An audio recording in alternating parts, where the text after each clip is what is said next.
People who want to convince you to approve a tax package to help pay for a new Seahawks Stadium say they are not discouraged by our new poll indicating they might be fighting a losing battle. 2 months before the election day, the poll showed us down 32 to 57. If the referendum fails, the Seahawks will be gone from Seattle. The time leading up to the vote was very stressful. There was a lot of opposition that we had to get past. So I, as a legislator, was trying very hard to communicate the facts. This is good for the state of Washington. Having a new stadium here and keeping the Seahawks would help fund our schools, would help fund our essential services. It's going to add to the revenue base of the city, and it's going to help us to pay for police and libraries and all the other things that people want. We worked hard to get the information out there so people could understand that this stadium would be a world-class soccer stadium as well. The only thing we're trying to do is enhance the community. We need you to make sure that your voice is heard.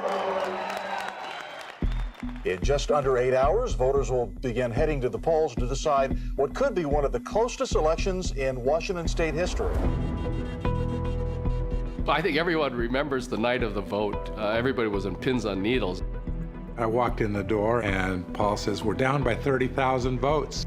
The vote over the Seahawks Stadium remains extremely tight tonight, failing 51 to 49. Referendum 48 was a real nail-biter because when the votes first started to come in, mostly they were against keeping the team. The early results were bad. You know, I was sweating bullets. At that point, I thought we were going to lose the team.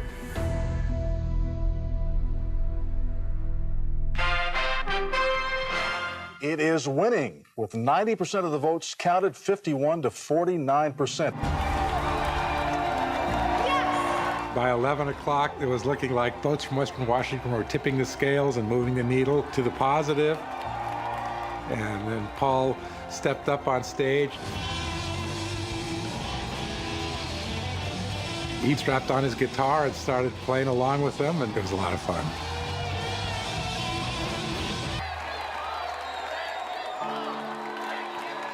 In the end, the love of the Hawks and the understanding that this was a big deal for our city, our county, our region, was able to lead to victory.